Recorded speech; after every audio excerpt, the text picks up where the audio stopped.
I'd like to call this meeting to order. This is a regular meeting of the Manitou Springs City Council for February the 7th, 2023. We'll start with the Pledge of Allegiance.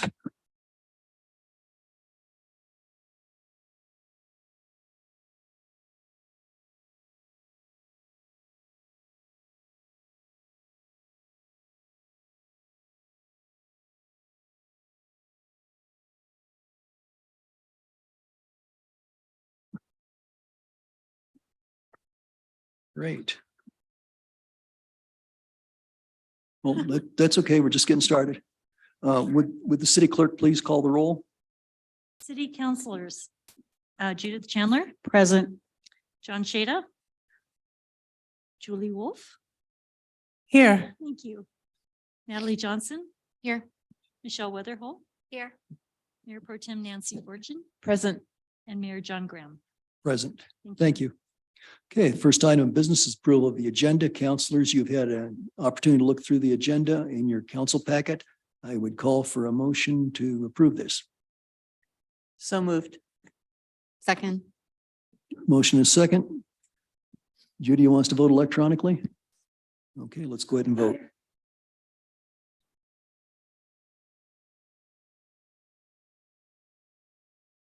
Seven to zero in favor. Okay, great. We can get on with business then. Next item, public comment on non-agenda items. This is time when anyone in the audience, any of the public can speak to an item that's not on the agenda. We would ask that if you do wish to speak, that you limit your comments to 3 minutes. And is there anyone here who would like to speak? Judy, have we had any? No emails. Okay. Okay, so apparently there's no one wishes to comment on a non-agenda item. Next item then is the consent calendar. We have two items tonight. The first is approval of the January 17th, 2023 regular meeting minutes. The second item is resolution number 0623, a resolution of the City Council for the City of Manitou Springs, Colorado, expressing the intent of the city to be reimbursed for the purchase of 2 police vehicles. If anyone wishes to remove something, we can do that. If not, I'd ask for a motion to accept or to approve. Oh, Councilor or Mayor Pro Tem, please. Yeah, I'd like to pull item F1 and then move to approve the consent calendar for F2. We have a second. Second. Okay, all right, then consent calendar then consists of just the one item, resolution number 0628. We have a motion and a second. Let's go ahead and vote.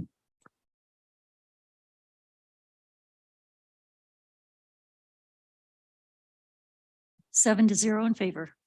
Okay, thank you. That resolution is approved. We'll now take up the January 17th regular meeting minutes. Mayor Pro Tem, you had apparently some concerns. Yeah, I have a minor correction I think needs to be made, and that is under council correspondence. The second half of the sentence of the first paragraph could be removed. Basically, Mayor Pro Tem Fortune thanked Public Works for coming out to help remove ice in front of an elderly couple's home, and just a period after that, because otherwise it says that they cut down bushes in front of their home and they didn't. Public Works did not. The couple was going to remove their own bushes. That's all. Thank you. So I take it that's a motion to amend. Yeah.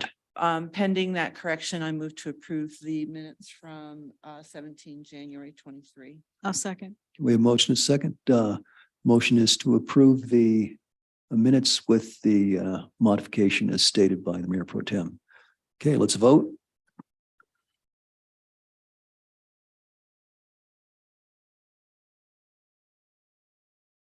Seven to zero in favor. Great, thank you. Next, we have 2 approvals to the Housing Advisory Board. First, approval of Michael Quintana as a regular member of the Housing Advisory Board, and then also approval of Amy Mock. I hope I said that right, as a regular member of the Housing Advisory Board. It's a little unusual. We have 2 people applying for the same board at the same time. So what I'd like to do is invite the 2 of you to come forward. If you want to make a comment or anything, council might have a couple questions for you. If you'd like to come forward and introduce yourselves, and then council will have the opportunity to ask questions or make comments.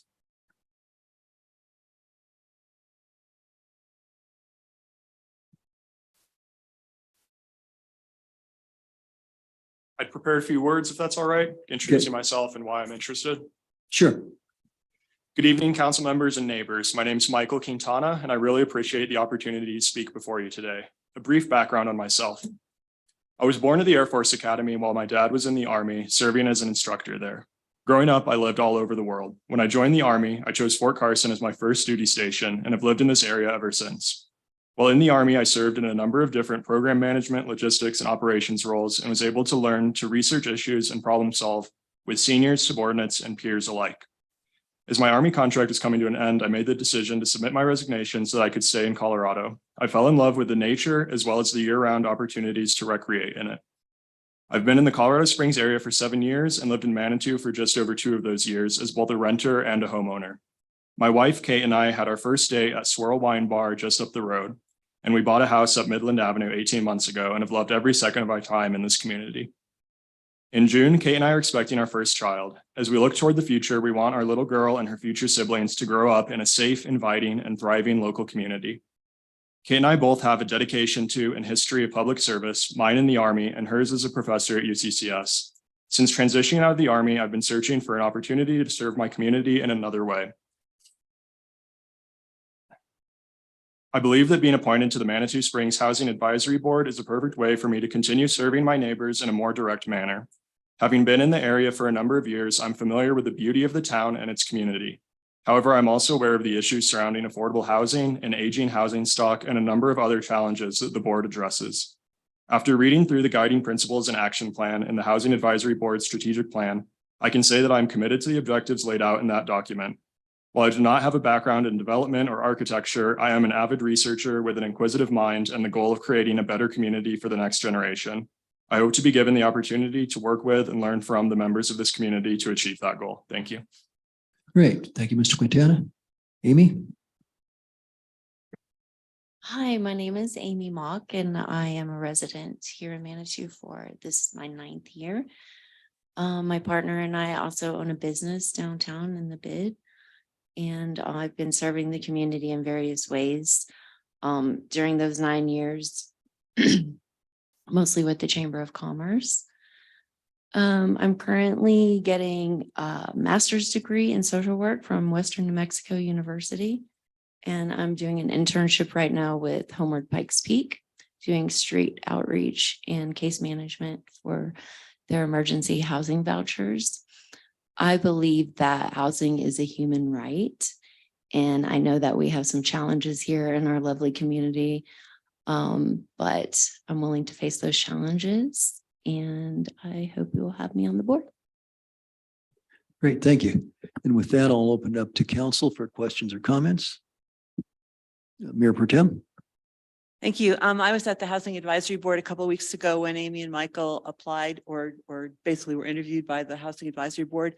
And I think the council can also see tonight that they're both very qualified, and there are 2 openings, so it's not like we have to make a choice, which is exciting. And I look forward very much to both of them participating, particularly to have someone, a veteran, because housing is an issue with veterans, and or historically an issue with veterans, and someone a bit younger than our average board member, as well as Amy, all same thing, and her degree in social work and her long association with our community. So I think they're both very highly qualified. Thanks for volunteering. Thank you. Any other council members wish to make comments or have questions? If not, then I think what we want to do is to vote. We'll take in the order we have, and that'll be Mr. Quintana. So I would call for a motion. Mayor Pro Tem? I move to we appoint Michael Quintana to the Housing Advisory Board as regular member. Second. Motion is second. Council, let's vote.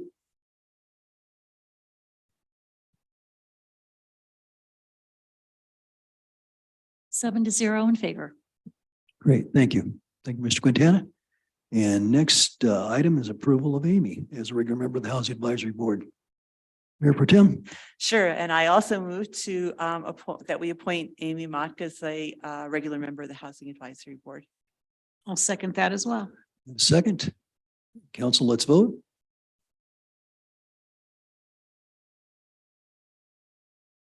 7-0 in favor. Great, thank you. Well, thank you on behalf of council and the city. We very much appreciate your stepping up to the plate, so.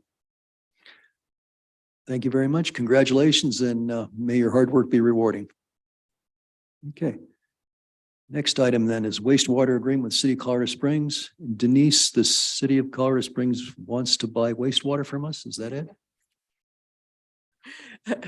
No, that's not quite it, but I will introduce this. As I think most of you know, we do not do our own wastewater treatment. It is done by Colorado Springs Utilities. I do not see that's something that we will do anytime in the near future, ever, as a city to treat our own wastewater. I know many smaller communities are really struggling right now with that, with all the new regulations, et cetera. I will say, if you've read through this, it's pretty detailed and can be very challenging to understand. So when this came to me, I of course brought Jeff Parker and Ann Nichols in, and we all met with CSU numerous times and went through this contract. We do believe it's the right contract for this for this community. It is not about tariffs. So they have a tariffs. It's about how they treat our water and what they expect from us. There's just a few changes, and that was outlined in the background that talks about it.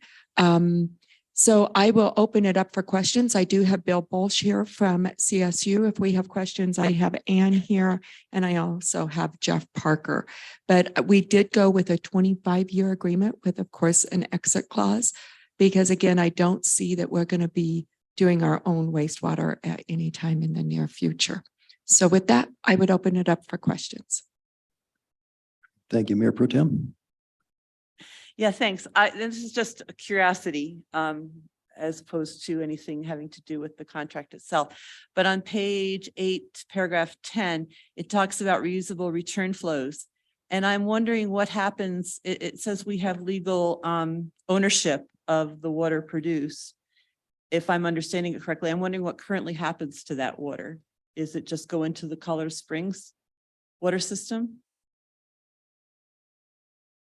No, I don't know, like practically where the return flows go, but they are our water rights. So we wanted to hang on to them. I'm sure Ann can give you an answer. Ann Nichols, 208 Pawnee Avenue, Manitou Springs. Actually, our water, for the most part, except when we're using Fry Arc water, is direct flow rights. We can use it one time. And then it goes to other users downstream who have water rights. So while that provision is in there, in effect, we don't have reusable return flows that we need to keep dominion and control of.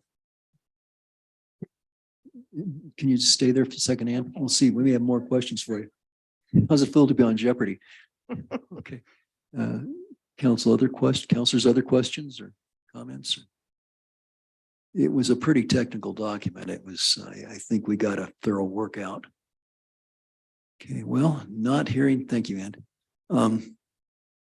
Not hearing any other questions, I guess we're ready for a motion.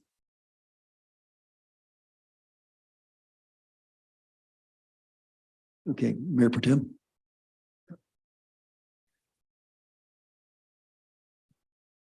I move we approve the new wastewater agreement with Colorado Springs Utilities as shown in our packet.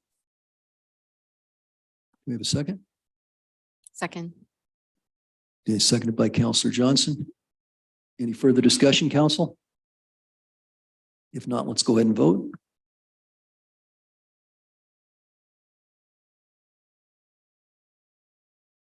7-0 in favor. Okay, great. Thanks. That's approved. Bill, thank you very much. If you decide that you would like to buy, we would be happy to talk to you about that. Very good. Appreciate it. Thanks for working with us on that. Very good. Okay, next item. Resolution number 0523, a resolution adopting an updated universal fee schedule. And I believe we'll have Hannah and Nicole speaking to that.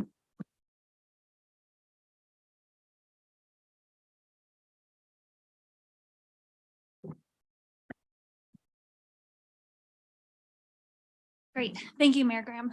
For the record, Hannah Van Nimwegen with the City Planning Department. So before you tonight is an update to the planning department fee schedule. I apologize for not being able to be in attendance the last time you guys talked about this last meeting, but I'm happy to answer any questions that I'm proposing to the fee schedule. Okay. Nicole, did you have anything you wanted to add at this point, or you're here for questions? I'm just here for questions. Okay, Thank great. you. Denise? I do want to make a statement.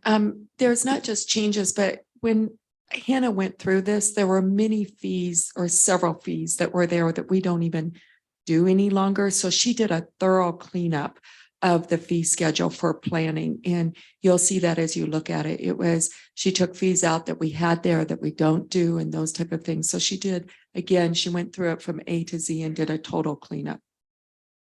Good, thanks. Good point. Julie? Are there any fees in here that weren't here last year that are brand new? Thank you, Counselor Wolf. Yes, there are. So there are fees for applications that are new in the Land Use and Development Code, as well as fees for applications that did exist in the existing code or exist in the city code now that were never on a fee schedule, as well as actions that the planning department had just been doing that I believe should have a fee charged to them. And I can go line by line on which those are. Yeah, could you give us an overview what that looks like? Yeah, so we can start on page. Oh shoot, my page number is cut off. In the packet, what number are we starting on? I believe it's 136. Oh. What about the city of Manitou Springs fees and fines thing that's in the packet? Correct. Page 1 of 6, is that Right. different than page 36 or whatever you said? So I'm looking at, I want to start on the first page of my red lines. That would be the easiest way to compare the new to the old. So let's see, 125. I believe that's page 25 on the fee schedule. Is that not correct? Or 20? There's the 6-pager, that's the red line. There's also- Yes. That's There's the, also a 3-pager. Yes, we're looking at the 6-page one.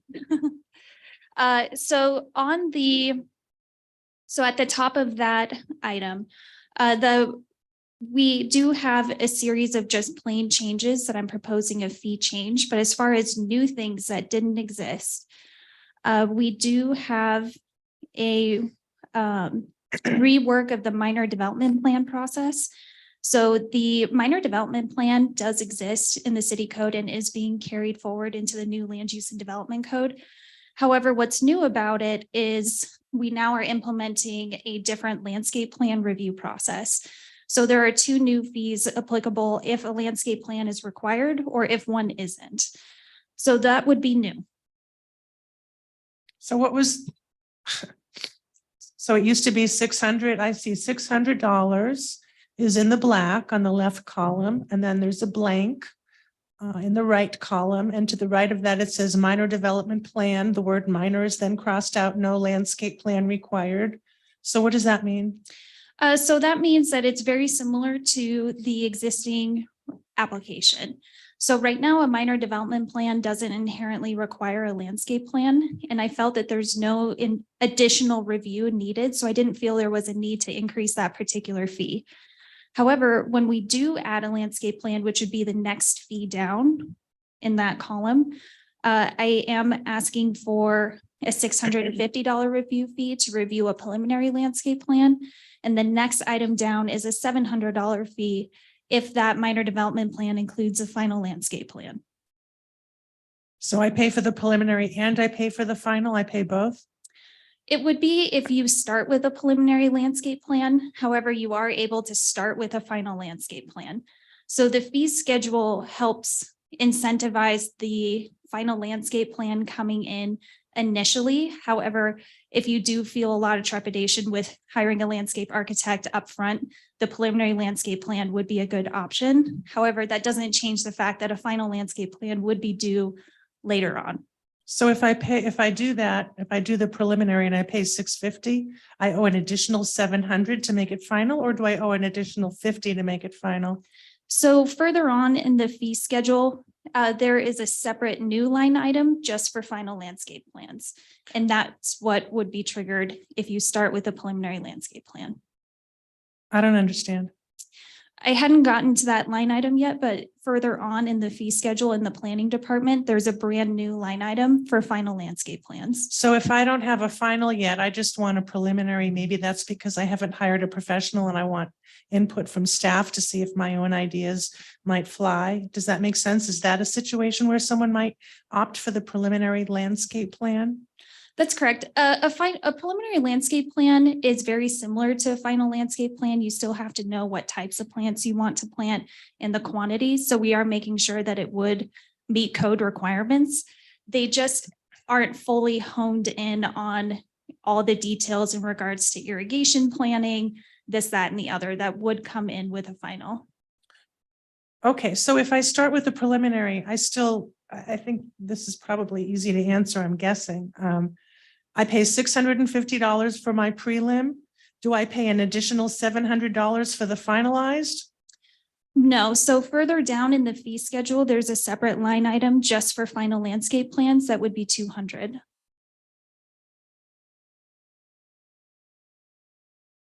Okay, thank you. Sure. Continuing down the list of new items only.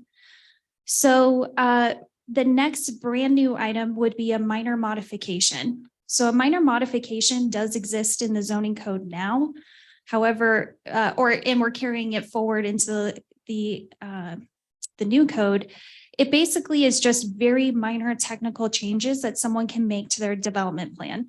So we're talking about technical changes in like utility map or planning. They want to change the location of their utility vault, or if they want to route their utility lines a little bit to the east versus what's shown, they can process that through a minor modification. Just like the next item is the final landscape plan that we just spoke about. That is applicable for both minor development plans and major development plans. So we just hadn't quite gotten to the major development plans yet. The next brand new item is minor site plans. This is a completely new line item. This is brand new to the new zoning code. It is a rework of an existing process though. So the review that would happen at the minor site plan stage currently happens at building permit review. So we're just moving the building permit review a little bit more in advance so that we can review for setbacks, lot coverage, this, that, and the other ahead of somebody getting like a full building permit engineered. So we're able to not require someone to get a change order for their architectural drawings, essentially. So it is a new application type, but it is a reformat of an existing process. The other brand new application type is a hillside development plan. That is very similar to the minor site plan. However, it is only applicable to new development in the hillside low density residential zone. It also would trigger the review of a geologic hazard report and other items. That is why it is a little bit higher than the minor site plan, but it is a very similar process and would be triggered at the same time. Moving down the list.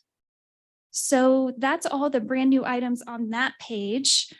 But if we turn to the next page, the next brand new item would be a waiver of replat. That is a brand new application type in the LUDC.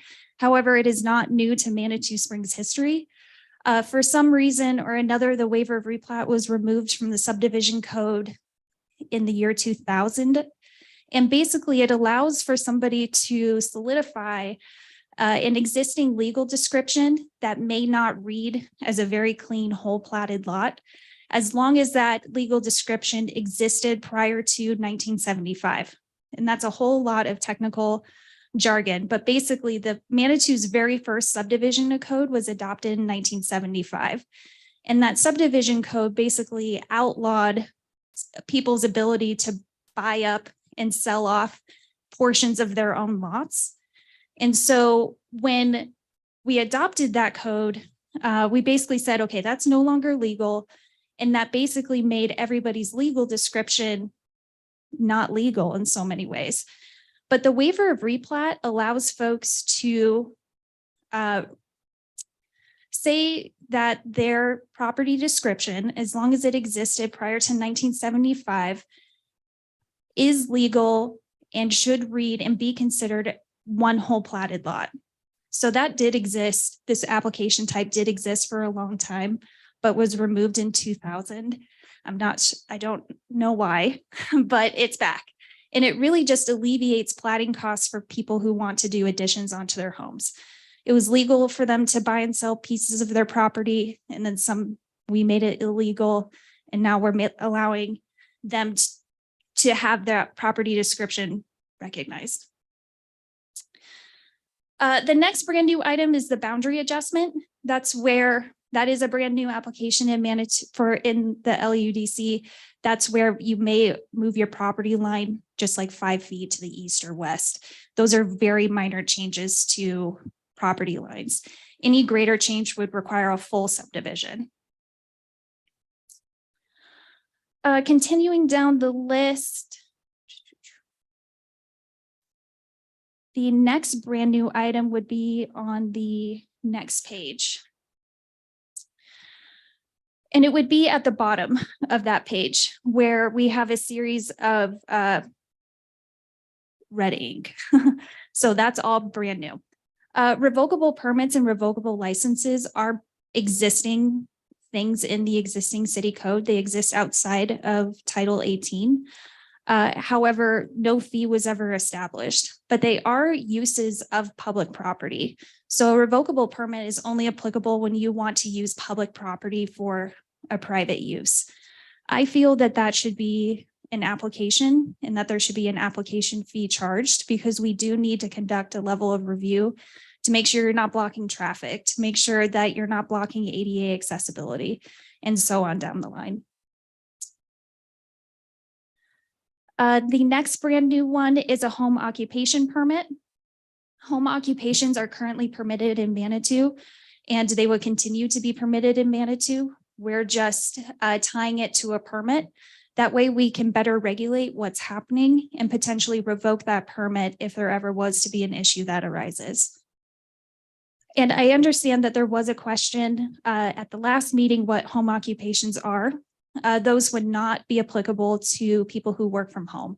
They're only if you own a business that operates out of your home. So if you have like an online retail business that you just conducted a business from your home, that's a good example of a home occupation. Or if you make jewelry in your home and you're selling it online, that's another good example. Julie, go ahead. I thought home occupation. So if somebody works from home on their computer all day, that is or is not a home occupation permit required. So if they work for a company that does not exist in their house, so let's say they work from home for Intel or something like that, that would not be a home occupation. It would only be if this business's sole location is their home. So that applies to anybody who does any kind of business out of their home, if it's not a corporate entity that's housed elsewhere? If they are, that's very possible, yes. So if they are running, Let's say I'm teaching a computer course online. I'm doing a college course once a week and I'm teaching some college kids something, and I'm, paid $1,000 a month or something. I'm supposed to get a home occupation permit? if you're not working for a company that's housed elsewhere. So if you're the sole owner and proprietor of that company, you need a business license and you would need a home occupation permit. Wow. Is that new?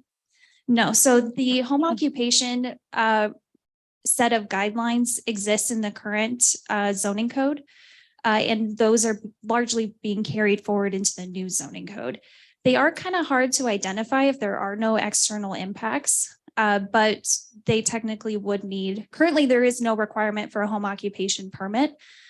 So I'm proposing that we do create a permit so that we can better regulate those that do have larger potential impacts, like tutoring or things that, Or like if I'm a landlord and I have a rental property somewhere and it's my property, it's not owned by Griffiths Blessing or somebody else. I own this real estate property somewhere. I'm supposed to pay a home occupation permit because I have a landlord business now and I file a Schedule C or a Schedule E.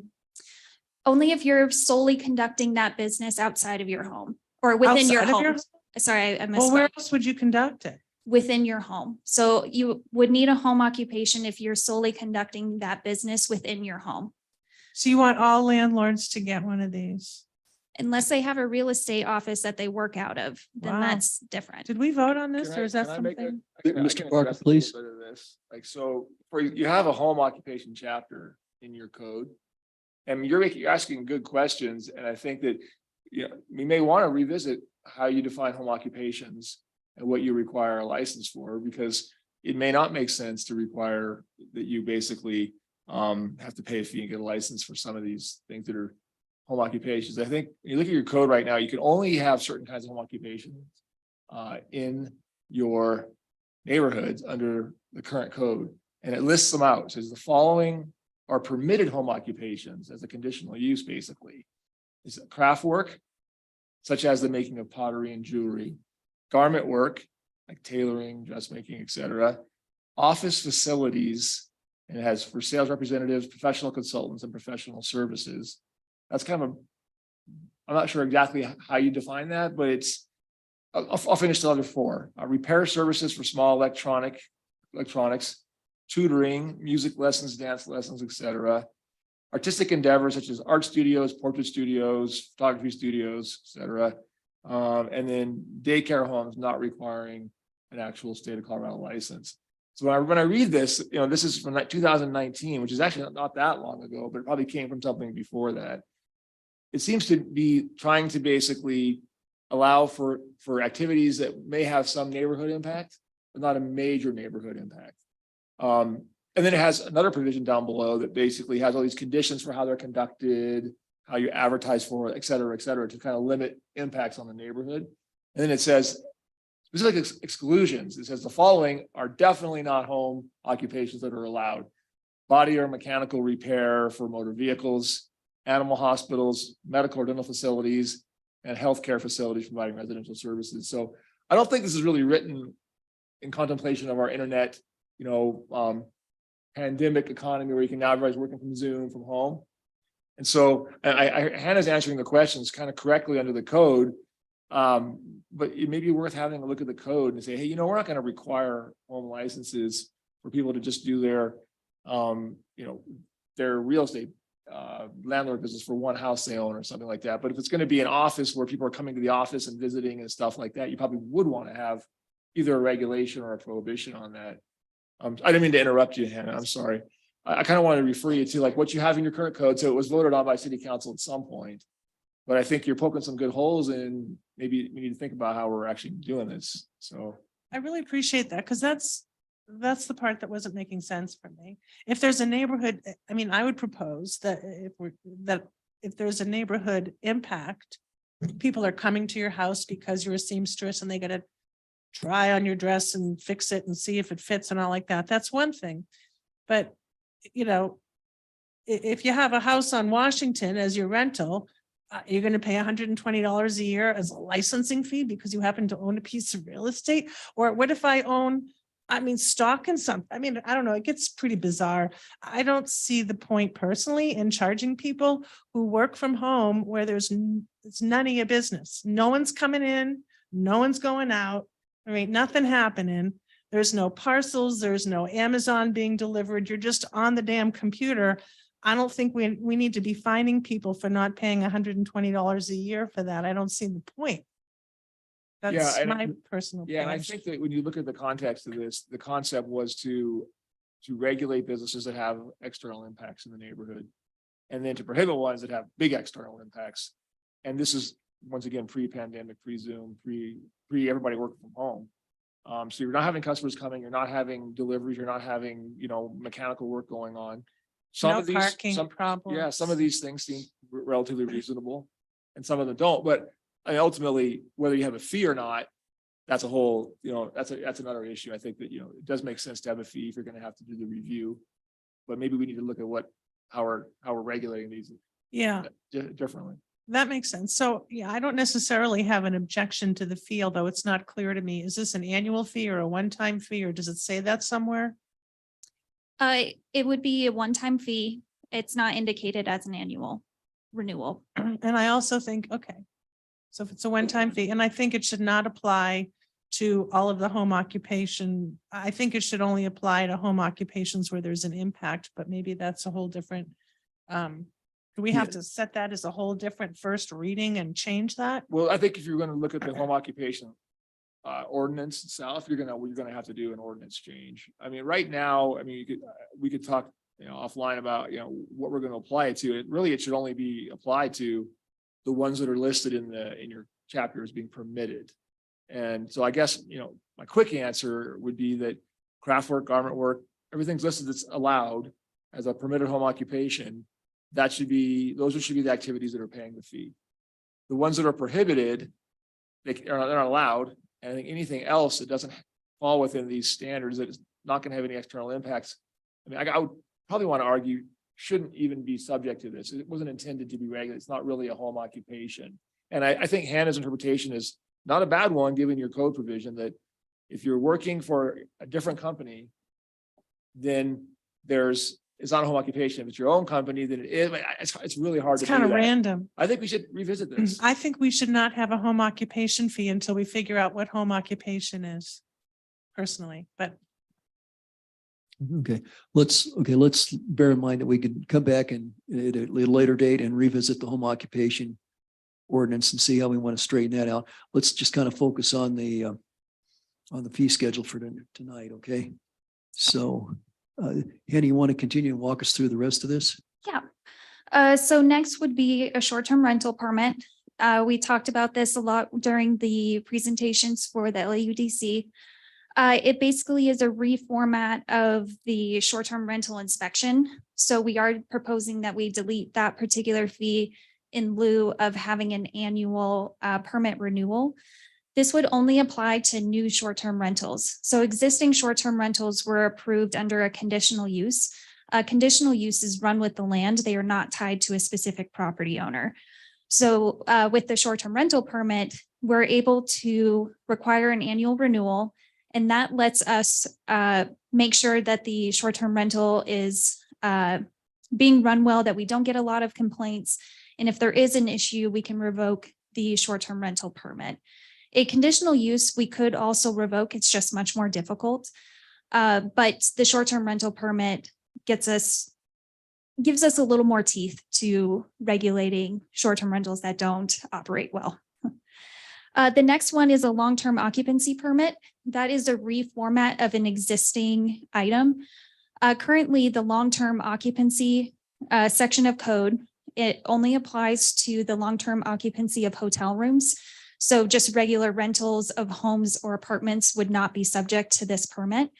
But the code that we carried forward doesn't specify the mechanism to approving a long-term occupancy in a hotel or motel. So I'm proposing to close that gap with the long-term occupancy permit. And that would be a 5-year renewal. Also that's new is the temporary use permit minor and temporary use permit major. These are in the LUDC and are intended truly for just those events that happen over a weekend. The difference between the two is that minor temporary use permits are really for things that are solely contained on private property, but major temporary use permits are when maybe a road closure is needed or a sidewalk closure or something along those lines. can I ask about that? Yeah, go ahead, Julie. Thank you. What do you mean? If I have a party on my front lawn, I'm supposed to get a temporary use permit? My own property?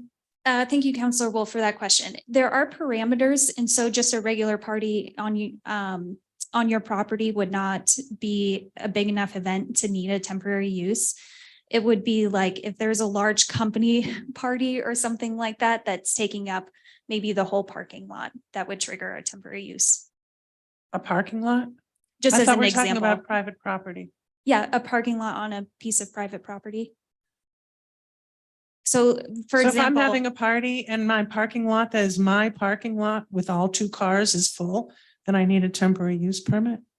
that's correct. And that was outlined in the land use and development code. And there are parameters involved with that, like if you're expecting 100 or more guests or something like that too. Oh, okay, thank you. The next brand new set of items are all ministerial letters. And ministerial letters are really just verifications of what a property is and how it relates to the code. So the first one is a zoning verification or certification letter. This is often requested from our department and all city planning departments from insurance companies. They just want to make sure that the zoning is what the assessor says it is or what our zoning map says it is. It's just a formal verification that happens on city letterhead that allows like the purchase of a property to move forward or for a property to be insured. Sometimes those individuals will request that we go out and inspect the property to make sure that there wasn't an illegal structure built or that the property still matches what we have on file for it. And so I have a separate line item for if they are requesting an inspection. And generally those inspections may take about an hour to an hour and a half, depending on the size of the property. So I'm proposing a $200 fee only when there's an inspection required. Just the letter is just a quick $55. I'm also proposing a rebuild letter. This is when there is a non-conforming structure. They are requesting that we would allow for the structure to be rebuilt within a certain time period to those same parameters. And so we're certifying that, you know, if a building burnt down, you have 12 months to build it to that exact same parameter. Otherwise, you are vacating your grandfather rights. The other one is a legal non-conforming use or structure letter. So that's just our department certifying that that building was built legally at a certain point in time and was not illegally constructed. Those are all letters that our department currently produces. It's pretty common for a department to charge a fee for those letters. So I am proposing a fee that's pretty in line for other jurisdictions for those services. The other last set of new things is miscellaneous administrative fees. So we are proposing a fee for posters and postcards. Previously, our department would produce those posters for, let's say we get an application in. They're required to put a poster on the property at the public hearing stage. We would provide that poster. I'm proposing that we charge a fee for providing that poster. That fee is $5. We are also reformatting the public notification process or the mailing process. Previously, we would ask developers to send out those letters. I feel like not that anybody had abused that system, but there is potential for somebody to abuse that system. So I'm proposing that we as the planning department take that process over and we send out and produce those postcards ourselves. So to mail and produce those postcards, it costs 60 cents. I'm proposing that we pass that cost on to whoever is proposing whatever development. So those will become applicable under the new LUDC upon application submittal, which is new, and at each public hearing stage that exists currently. Our department also had been getting and gathering fees to record certain documents with the El Paso County Recorder. I'm proposing that we just formally state that we can do that in our fee schedule, and we would only be holding what the El Paso County Recorder requires for whatever needs to be recorded. So if a subdivision plat is approved, we're ready to record it, we would take that fee in and then pay the county with that fee. So it's basically just a pass through. I am also proposing that we have a fee for certificate of occupancy inspections. when they fail the first 2 inspections. So just covered through building permit costs, we would inspect for certificate of occupancy twice before we start charging more money to go back out there. And that's the last of it. I am proposing a rework of the notes at the end of the fee schedule. So I am carrying forward a few of the notes as well as adding a few. But I'm happy to answer any questions. Mr. Shada. It kind of keyed me up a little bit when you said that in the event of a fire, somebody would have a year and then they would to rebuild. Seems like to me, we ought to revisit that.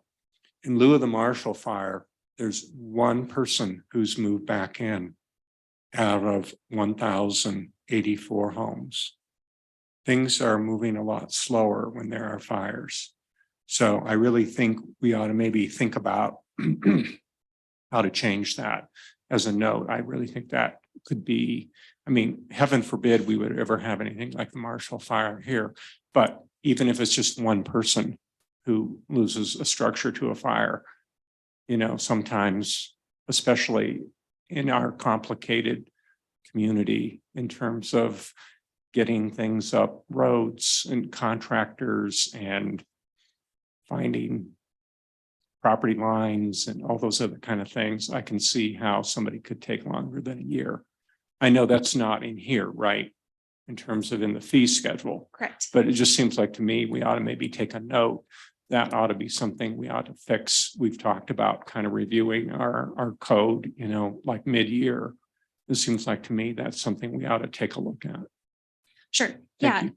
And if I can clarify, it wouldn't necessarily be taking away their right to rebuild, but maybe they would just need to meet setbacks or whatever. They would what? They may need to meet like setbacks if that's what was non-conforming Well, about and the that's what previous I'm structure. concerned about is Manitou's pretty complicated and suddenly having to do a new setback just because you had kind of a disaster like that happen and you couldn't get things going in a year.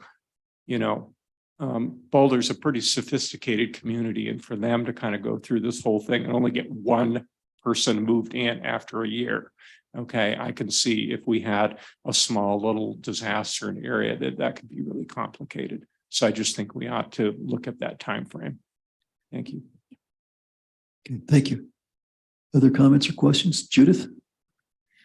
Yeah, I just have one question. This is not a new fee, and the reason I'm bringing this up is we were discussing it the evening that the fee schedule came up before we decided to reschedule it for this evening so we could have your expertise in the room.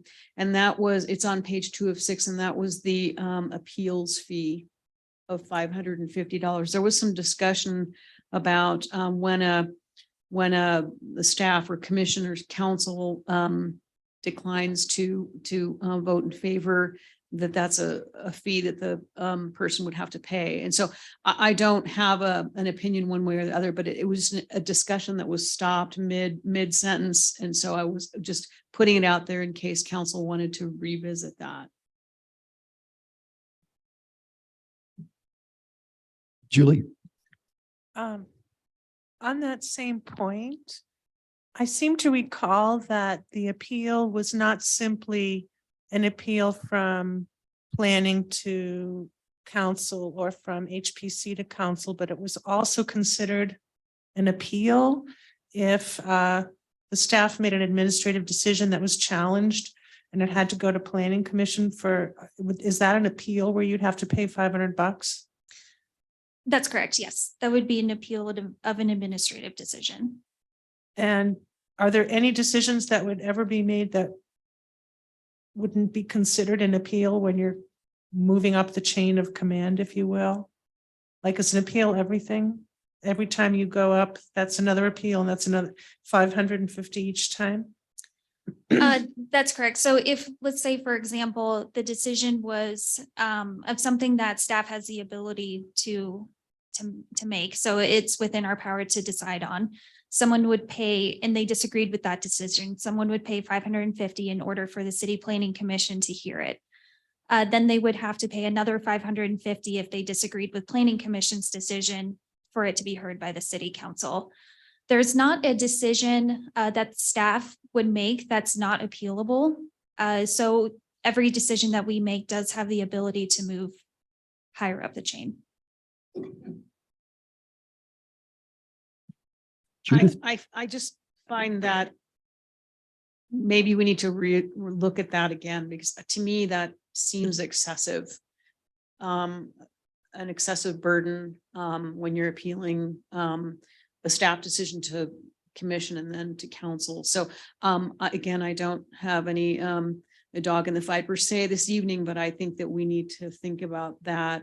And, maybe if it happens, certainly, take a look at that. So, I'm fine letting it, slide tonight, but I think we need to revisit it at the 6-month mark or whenever we're, looking at it again to make a note of that. Thank you. If it's any help, I do know that the city of Colorado Springs only charges $176 for their appeals. I have a question, Mayor. Go ahead, Julie.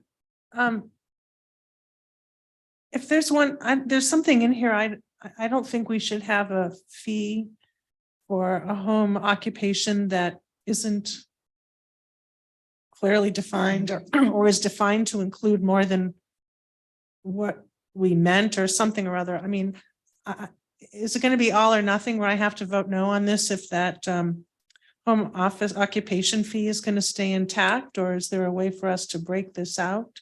I don't know how you want to handle it procedurally, but that home occupation thing bothers me. The appeal fee bothers me, and those are two numbers that are going to be in this that we have to vote on tonight. Is there a way we could segregate those? Well, let's think about this for just a minute. I believe the intent is for this to go into effect March 1st, along with the land use development code. Is that correct, or? That's correct. So the existing planning department fees would remain in effect until March 1st, when the new land use and development code becomes applicable, and then all this would also become applicable. Okay, so that kind of gives us a bit of a timetable. We wouldn't have an opportunity to change it before. I mean, if we were to pass this and then try to go in and fix things or address the home occupancy, we wouldn't have time to get that done if we wanted to do that before the rates went into effect. We can accept the fee schedule with that exception. That's what we have done in the past. Unless there is a direct code that this coincides with. Yeah, I mean, can't For we the adopt it and say, like if I make a motion, I move to approve this, except I want the home occupation fee to be $0 until we get that straightened out. Then that wouldn't cause a problem with the March 1st deadline, would it? No, I don't think it'd cause a problem. It seems, and that would give us a chance to go in and figure out what home occupancy really means. Yeah, because I don't and want then- people getting arrested for like I have a home occupancy. I mean, if I'm on the computer for a little while, that's home occupancy, right? So, I mean, unless it's a personal email. I mean, technically, I think all of us are violating that because we're employed here and we're working from home and we don't, I don't know. Oh, we wouldn't because we have a name of a business. Okay. Well, anyway, I just needed clarification on that. I'm not real happy about the appeal fee either, but I guess I'm willing to let that remain in place until we revisit the whole code, in September or whatever. Okay, and then John, you had, I think, a comment? I was just going to make a motion that we remove that home occupancy line and that we change the appeals. I'm sorry, and we change the appeals number from 550 to 150. I'd second that. Okay, so we have a motion and a second. John, could you restate that again, just so we? Yes, that I'm just proposing that we approve the fee schedule, that we remove that home occupancy thing until we have further discussion in terms of articulating what the code says and what are all the parameters, and that we would change the appeal fee from 550 to 150. That's a statement. Okay, so we have a motion, a second. We can deliberate on this. Nancy, you're recognized. Thank you. Yeah, why, given that fees are supposed to reflect the work entailed, how is it that Manitou would have so much more work entailed with the appeal than does Colorado Springs? Thank you, Counselor Fortune. That's a great question. So the $550 number was set at some point prior to me. So that's what it is in the current fee schedule as well. I'm not proposing a change. It could be used as a deterrent. So you have to be really serious about your appeal and that you have merit to your appeal. It can't just be frivolous, and $550 helps discourage frivolous appeals. There is no additional work that gets triggered between work at Colorado Springs and work in Manitou Springs. We are still producing a staff report that describes the decision that was made, as well as the grounds for appeal, putting together a packet and gathering the planning commissioners for a regular meeting, or city council if that were the case. So there's not additional work necessarily, but an additional fee would help discourage neighbor disputes over small things. But that would be up to city council to decide if that was. So in your professional opinion, would $150 cover the work entailed by an appeal? Yeah. That's kind of my point. That's why I was asking Hannah the Councilmember question. Fortune, the other thing is you can always go less than the amount it costs you to process something. So Colorado Springs fee could be much less than its Right. cost. No, I understand that. I'm yeah. just trying to make a point. Because I work on some of these sometimes, and I can guarantee you that a couple hours of me and Hannah, and it's gonna be well over the 550, so. So basically, I would ask if we could get Hannah's professional opinion on how much it actually costs to do an appeal, a staff time to do an appeal. And Can I then make- Mr. Shada would consider that as the appeal I'd fee. like to make a comment on that. If we're going to go the route of that, then I guess I'd like to have an analysis of every one of these line items. My point in fixing it to 150 was it seems like we have a good baseline in a neighboring community. To my knowledge, I'm willing to bet we have never, ever collected this fee. So this sounds like, to me, this deterrent thing, to me, feels like kind of a retarding of democracy. All right. If that's what we're trying to do, is to discourage, people lawfully, I think, bringing things before us. I guess I have a problem with that. So I did find you this, say, I find 550 rather punitive. did you say 250 or 150? I'm I sorry. said 150. Let's give Hannah a chance to respond. I think Mayor Protem she was asking what your professional opinion is. Where would you set the price? If the price was based on how much work goes into preparing documents, then I believe our city attorney's comment is correct. It would be above $550. Let's say the preparation of a staff report from like a planner 2 or a senior planner takes an hour and a half to 2 hours. Then there's a half an hour of my review, and then an hour or so of Denise and Jeff's review. Altogether, if I estimated on the spot, the cost would be closer to 650 or 700. And that's just an on the spot estimation. Okay, thank you. Judith. I'm kind of picking on this for the exact same reason that Counselor Shada is. I think that if we looked at a lot of these fees, if we looked at the actual amount of time it really cost, we'd find that there were quite a few fees that would fall very short of what it actually in time would cost. I'm assuming that, if that sometimes with this appeal, that fees have already been paid. Someone has already paid some fees. And after something's been turned down, then we're asking them to pay a pretty substantial fee to appeal. And to me, it does seem punitive, and I've had some problems with it. And I just think that this particular item is worth starting at 150. And then in 6 months or whenever we do our review, if it is just insufficient and you're going, wow, with this is, and you bring us that data, I'm certainly willing to consider upping the fee, but that would be my position on that.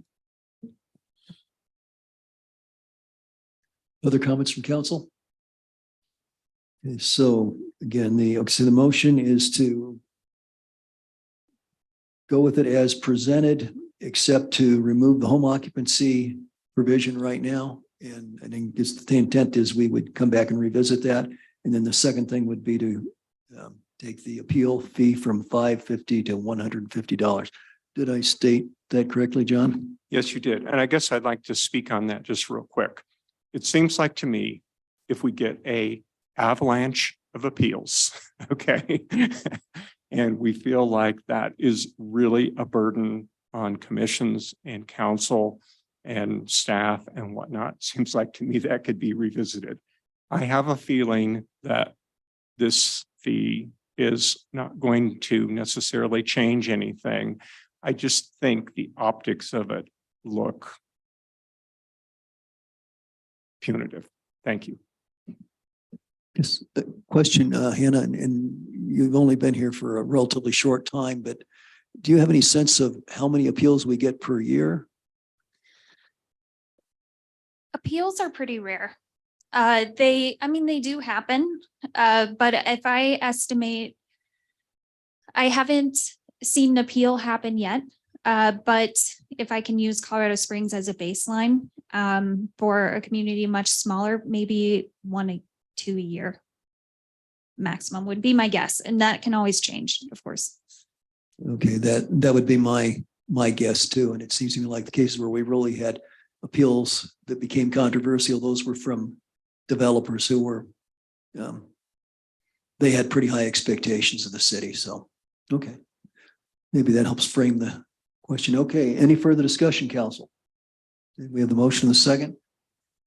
Let's go ahead and vote.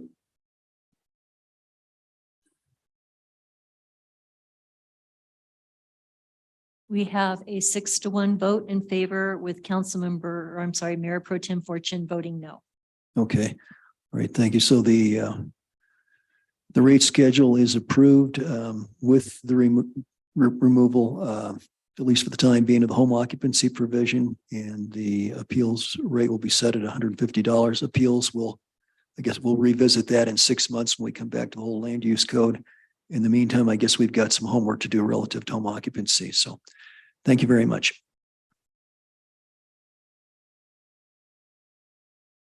Okay, next item of business.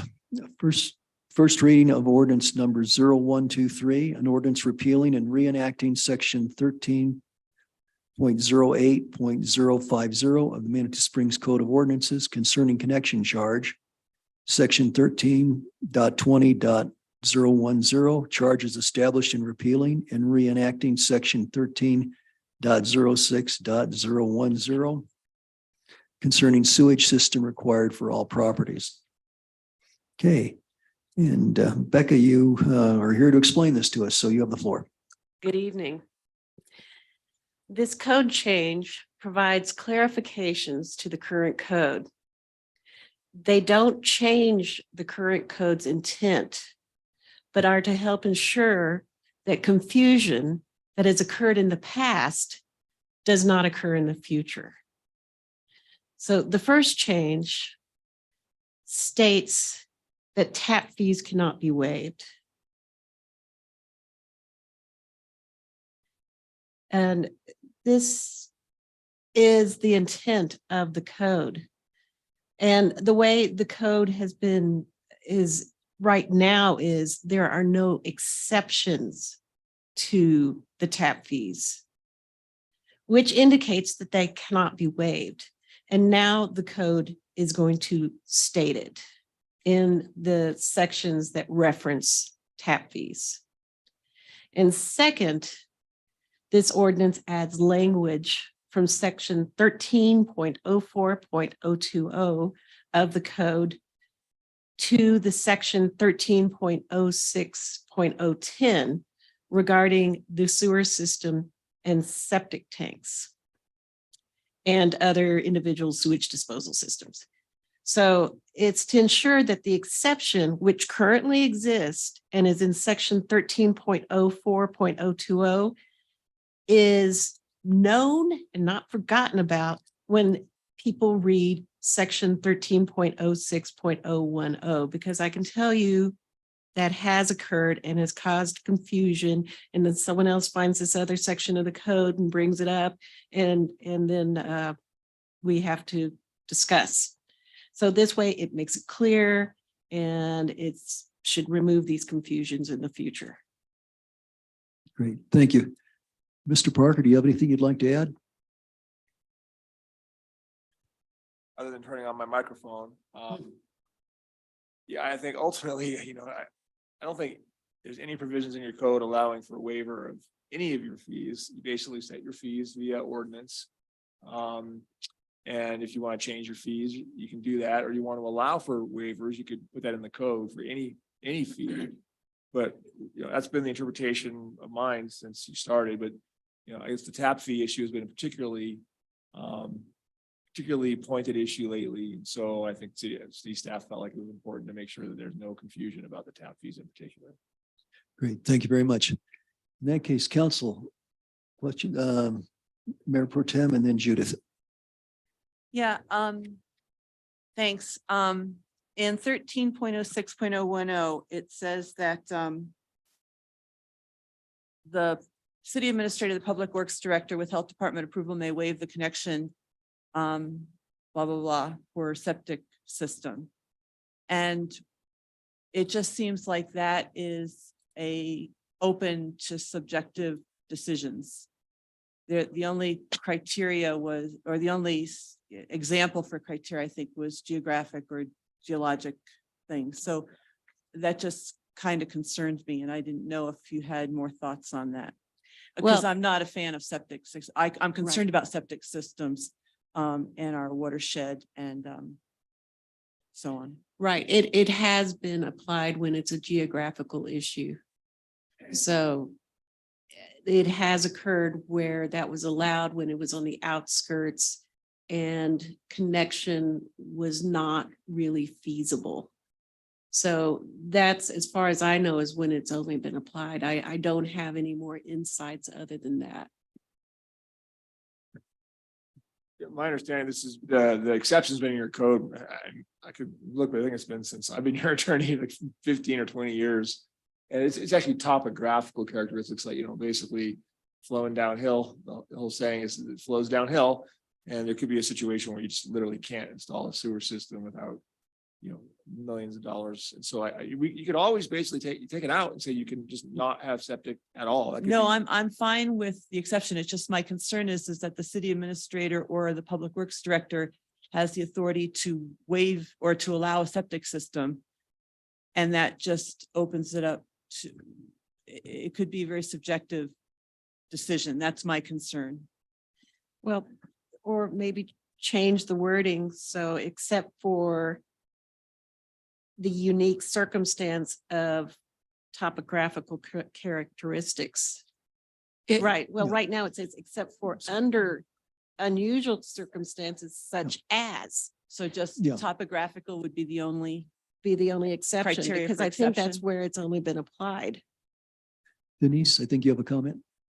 The other thing, we can only do it with the health department's approval also. So they come out and they set very clear criteria of when a septic tank can and cannot be used. So we could never do it without the health department coming out. They do a very intense study. They look at it and then they make the final recommendation, whether it should or should not. They have much more expertise than any of us have on that area.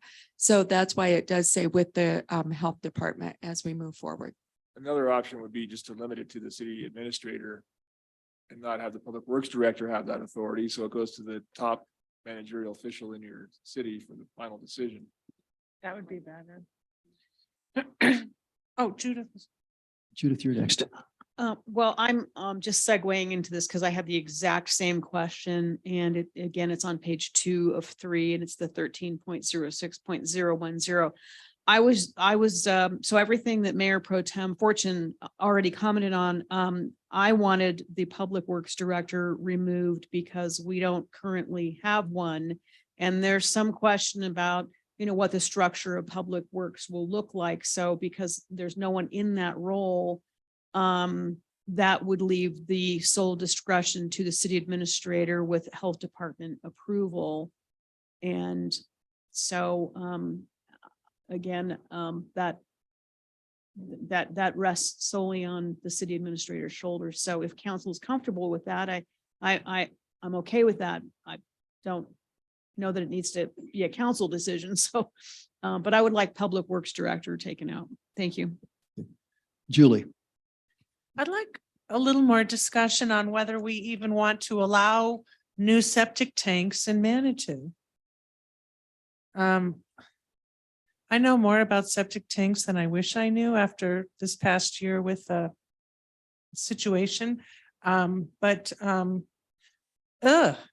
I don't want septic tanks in Manitou, certainly not more than we already have. And so I don't know if that raises property rights issues, if there are folks that may have purchased some real estate plots that they haven't developed yet way up in, although we don't control that anyway. I was thinking of Crystal Park. We don't have control over Crystal Park. They can have as much septic systems as they want, right? So yeah, why do we even want this? Why don't we just say no to septic systems? If you can't tie into the city line, then don't build.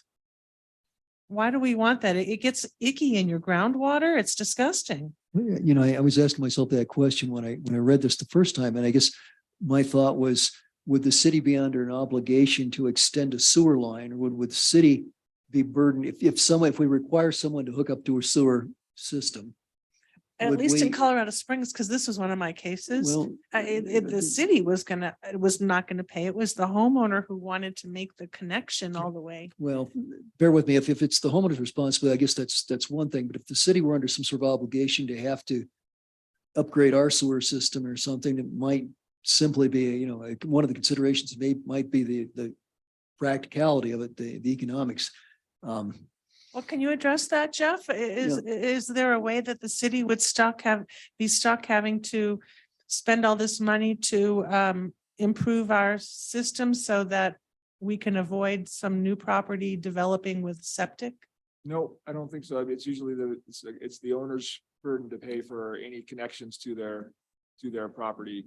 I mean, obviously, there's gonna be grandfathered septic systems you're gonna want to. Could you speak a little closer to the microphone there, I'm Jeff? sorry. So the answer is the city's burden. The city would not have a burden of extending sewer main. It's going to be the obligation of any developer or homeowner to bring a sewer main to their property.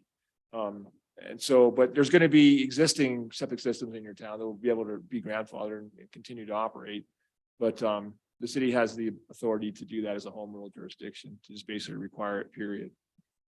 Well, in that case, I'd like to make a motion. I mean, not that we can't have more discussion, but 1306-010, I think it should say new septic tanks or other individual sewage disposal systems, because these are new, not the existing old ones, are prohibited, period, end of paragraph. And then section 13.04.020 would also have to be changed. Good. Because that verbiage is in there, which has caused problems in the past. Okay, then I agree. That should be changed too. But I'm not looking at that. I don't have that in front of me right now, so Right. I can't change it or talk about how to change it. Do you have that? Is that in our packet? No, I Oh. just took that language. It was about connections. And Alright. that's where it said you have to connect up to the sewer, except for under unusual circumstances. So there was two conflicting areas of the code, Ah. and this was to try to Right. take care of that problem. Yeah, I don't want any new septic systems in Manitou, and I can't imagine too many residents who would want that either. I sure as hell wouldn't want to live next door to one either. So, So Jeff, how would we address this change do I have to bring a new ordinance? So no, so I've already drafted the revision with the with the change if I see where we're heading here, but you would just basically amend this, you change this ordinance right now. This is our first reading, right? First Yeah. reading. And we'll come back second reading with the revisions that they'll move to do tonight. Okay, and so what we'll do is we'll be taking out 13.06.010 entirely and then putting in section 13.04.020 with taking that language out. No, I think you're gonna leave 13.06.010 in. You're gonna get rid of the except for, it's gonna contain. Well, the- it's not in there currently. We'll be Well, getting rid yeah, of it you're from right. this It's gonna ordinance. stay, it's gonna stay the way it is. So you're basically gonna be changing section 2 to exactly right.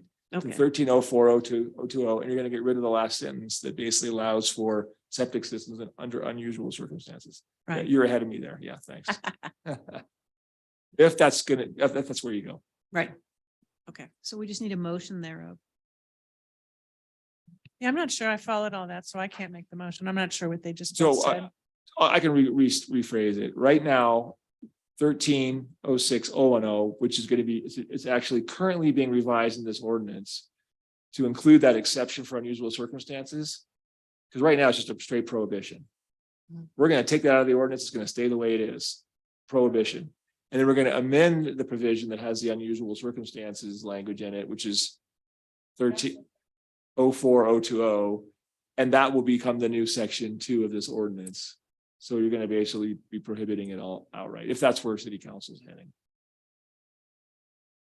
Yeah, you're welcome. Council, is that your understanding?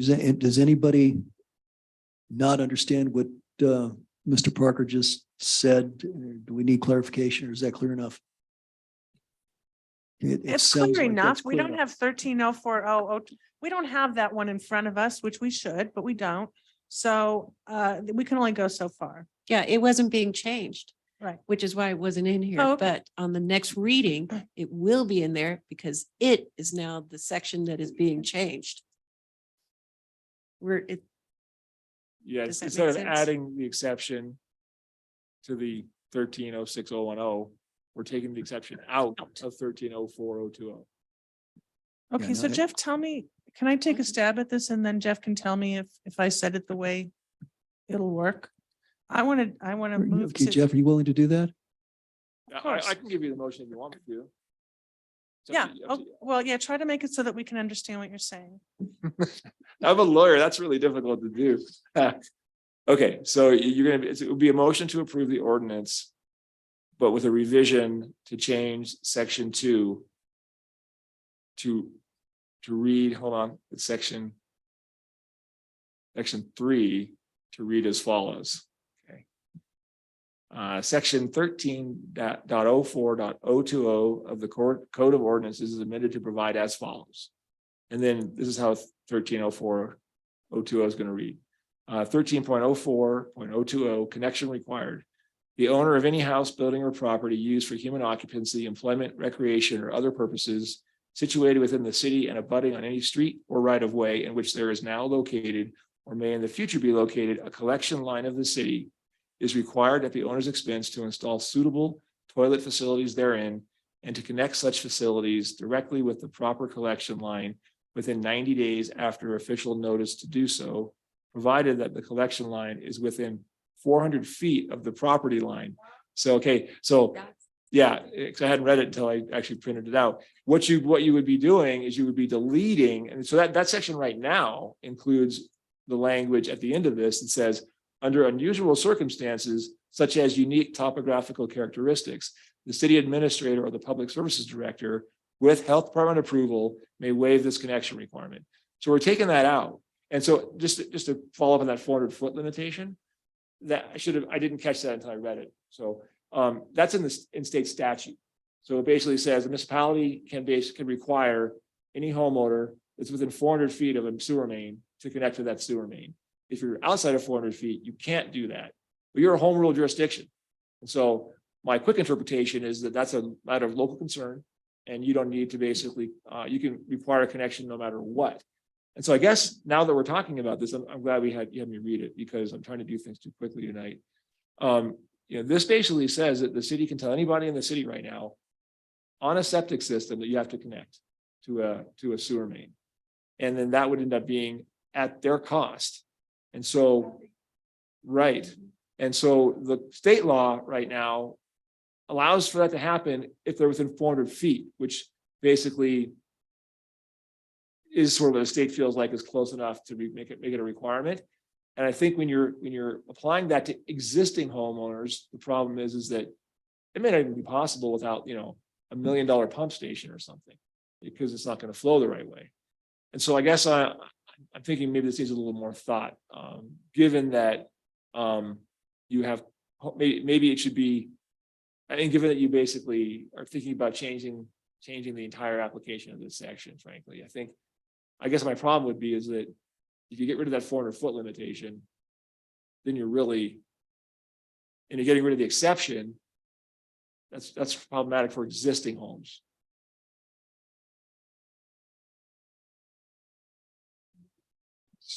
So how Julie, can that no, not no, be John, grandfathered in? John, could. Julie raised her hand. Julie's got the floor then, John.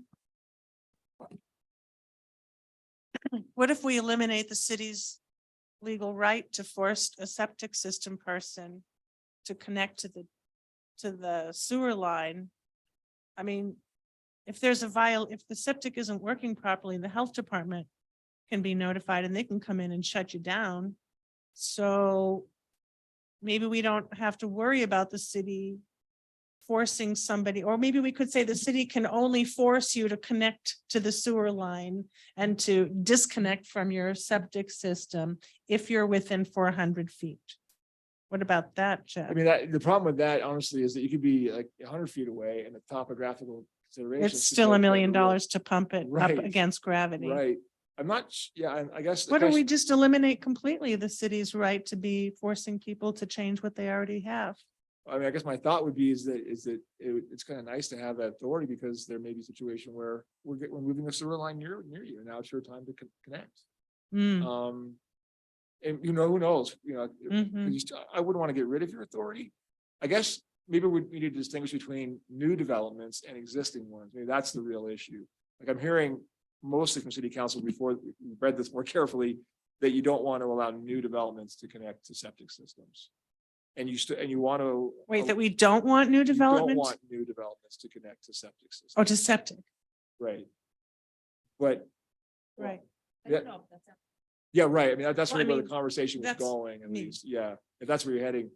But existing ones, I guess you might want to retain your ability to require them to connect when they're within 400 feet, if you think it's appropriate and there's no topographical concerns. Well, if that's the case, shouldn't we eliminate the 400 feet entirely then? Why tie the city's hands? Yeah, I think that's probably in there because it was just copying. It was 1987 when this was written, I guess, Yeah. 2002. So it's probably just mimicking state statute. And I think you, as a home rule jurisdiction, you don't have to follow that.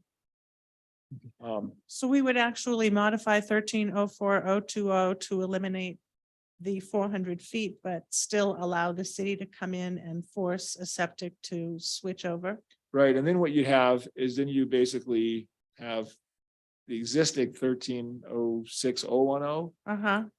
which only applies to new development. And that should end at the right where the first comma is, Yeah. right? New Yeah. septic tanks or other individuals' sewage disposal systems are prohibited, period. Because that pertains to new. Can I make a recommendation? I think doing this on the fly can cause a lot of issues. I think we can have some general direction and let us come back next time with a first reading. I just think with us doing it this last minute, every time we've done that, we've found out that, oh, wait, something came up that we didn't think about. So if we could just ask for an extension or postponement, and we'll bring this back at the next one. But John, Okay. were you going to make a John- suggestion that might pertain to this before we move No, no, on? John, you'd raise your hand, okay? Oh. Oh, okay.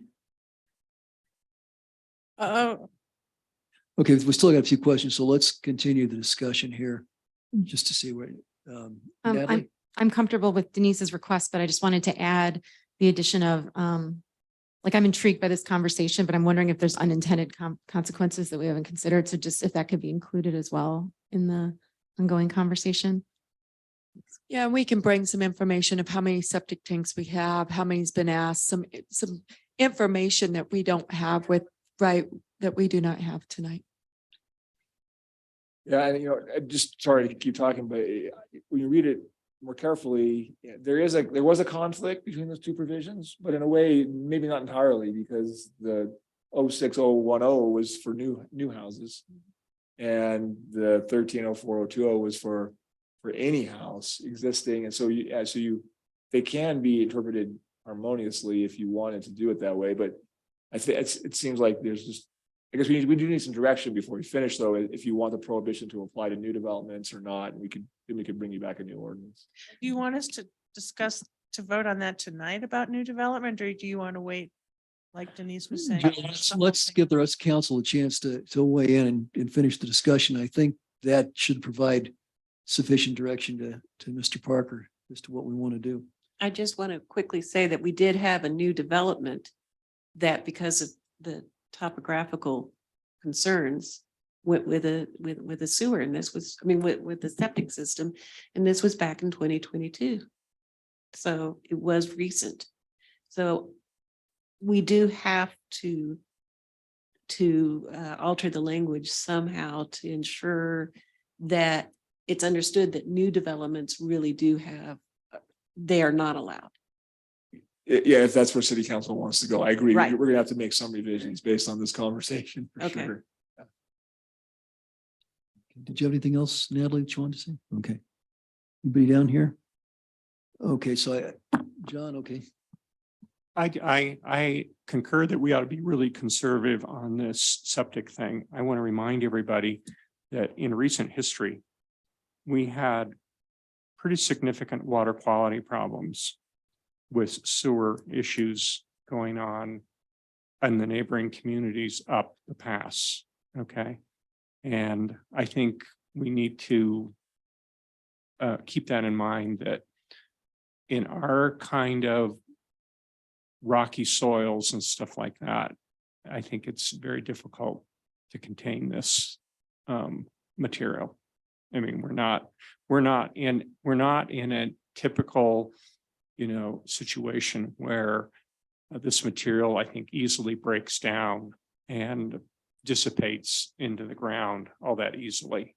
I think we know that we have mineral water aquifer and whatnot, and I think we ought to be being very conservative about, allowing development with any kind of new septic systems, period. Thank you.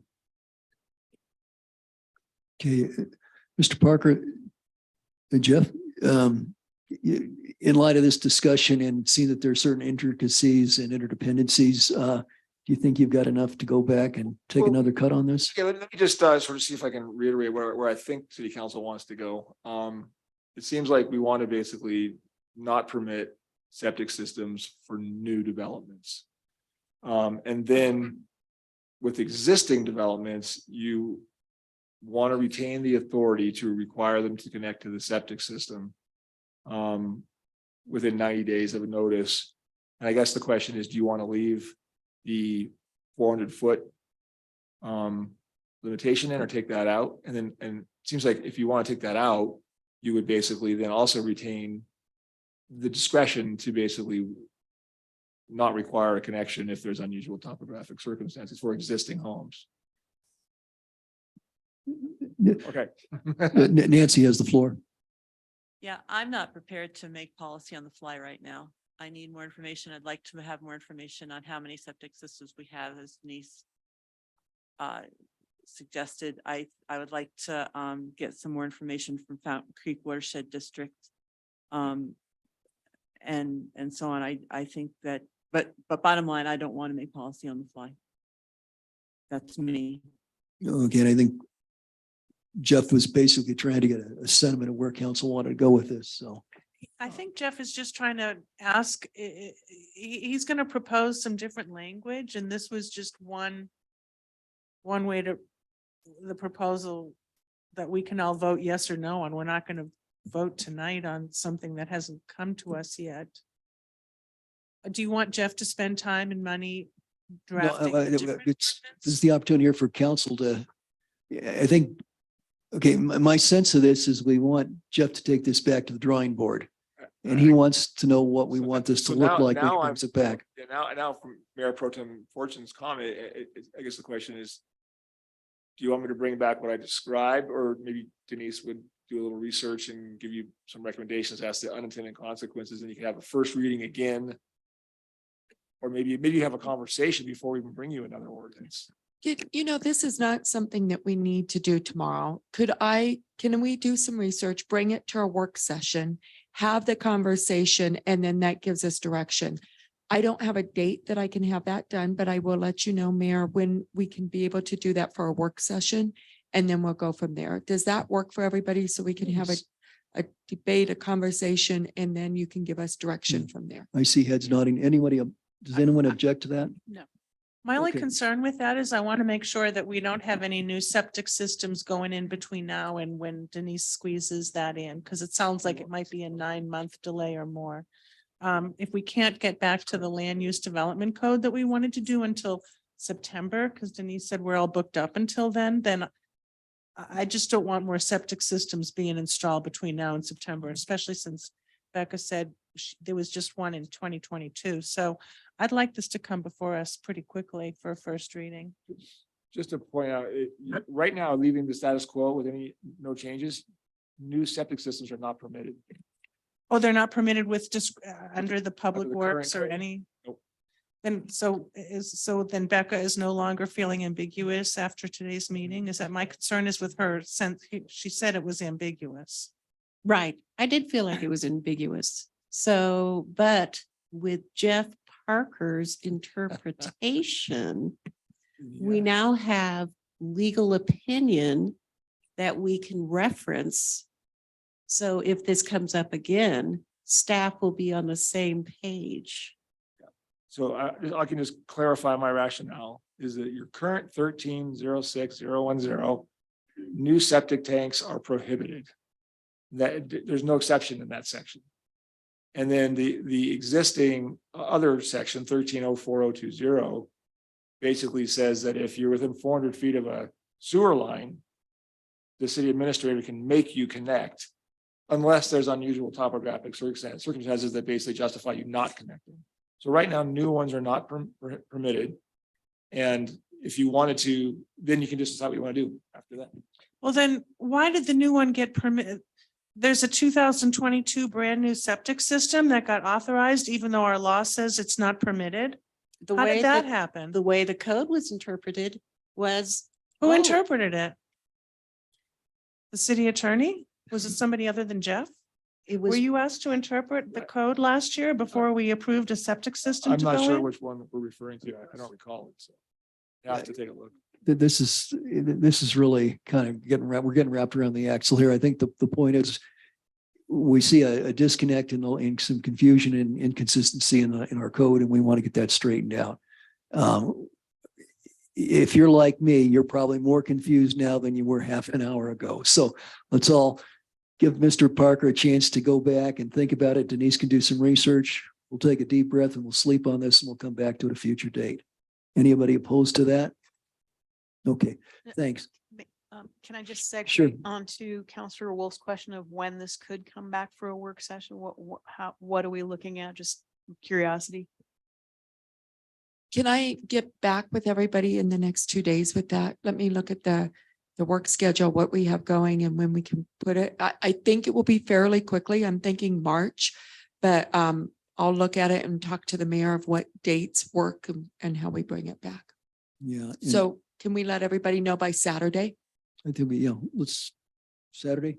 Okay, we'll bring it up again. Yeah, and when I look at the statistics from Pikes Peak Regional Building, if we have issued 2 new home permits a year, that's about all we do. I mean, most months they report no new construction in Manatee, so I don't know if it's a huge thing. But we'll try and get on it as, in reasonably good speed. Okay. Well, I think we've talked that topic out for enough for tonight. So why don't we take a 15-minute break? We'll come back and we'll learn about economic development. Mayor, just for the record, so we're basically, we're not approving the ordinance on first reading. That's what happened. You're right. I'm sorry. Yeah. So, Yeah, just to be clear. okay. Yeah. Just for clarification. Yeah. thank you.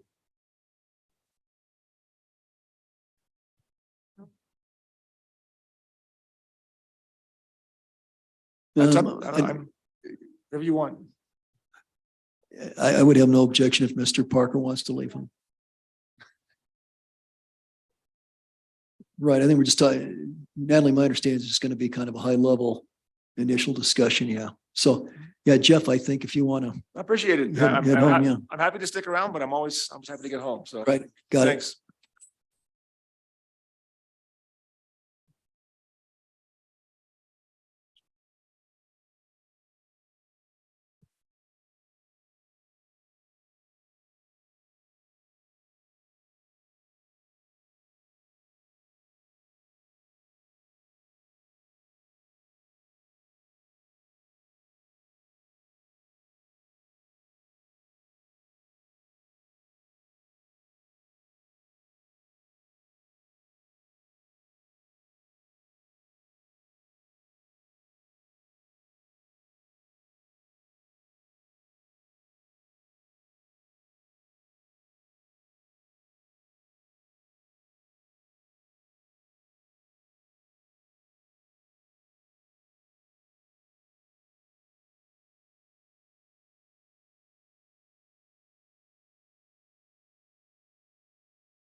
Okay, let's get back to work. All right. Sorry. No, Can it's you, okay. can you all hear if we leave the heat on? Just let me know if we need to turn the heat off. Does that sound? I know, because I want the Okay. heat on. Okay. So, okay, we're back in action. Natalie, you've got the floor. Let's go. Okay, so economic development discussion, talking to folks. I've heard before that the words economic and development are triggering for some people. So I think that at some point I need to come up with better language that better defines sort of where I'm headed with this conversation. I think of just economics as sort of how the philosophy of how money moves around the world, as opposed to something connected directly to tourism. And then as well as development can mean many things. And so I will continue to work on a different phrase to use when I bring up this conversation in the future. Again, this background, I've shared this with you all before, that we have some things in place that are either underperforming or, short-lived that we'll need to address. And I believe that a conversation about an extensive plan that goes gateway to gateway can mitigate duplication of efforts, save us money, and allow for Manitou to get the Manitou that it wants. And I think that's really important right now, because I think that we've been getting just random things instead of a coordinated and desired sort of development. So next slide, please. This we can just skip ahead. It was a timeline that was shared before. I think it's interesting, but not necessarily important for today's conversation. And again, that piece of just asking these questions, how do we establish a downtown corridor that is healthy, viable, and economically sound for the future? And how do we create and implement a development plan to maintain safety, improve our economic vitality, and increase our environmental protections?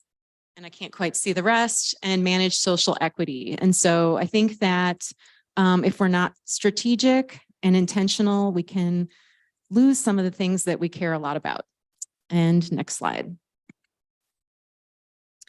So the next steps, again, sort of what I'm looking at is typically a 2-year process. And that would consist of a number of things, such as researching options, determining what is feasible in terms of funding, and then what we can actually do with that funding, and then creating a plan. And then, of course, some sort of a campaign or election if that's necessary to fund our efforts. There are a whole variety of things to consider, which is why I changed the title of this presentation from a Downtown Development Authority conversation to one that is more expansive, essentially economic development, because we can consider a downtown development authority, but we can also consider a special fund. We can also consider forming some kind of advisory committee that would distribute funding. And then there's things that are completely, I would say that we've had in the past, like our Manitou Springs Development Company.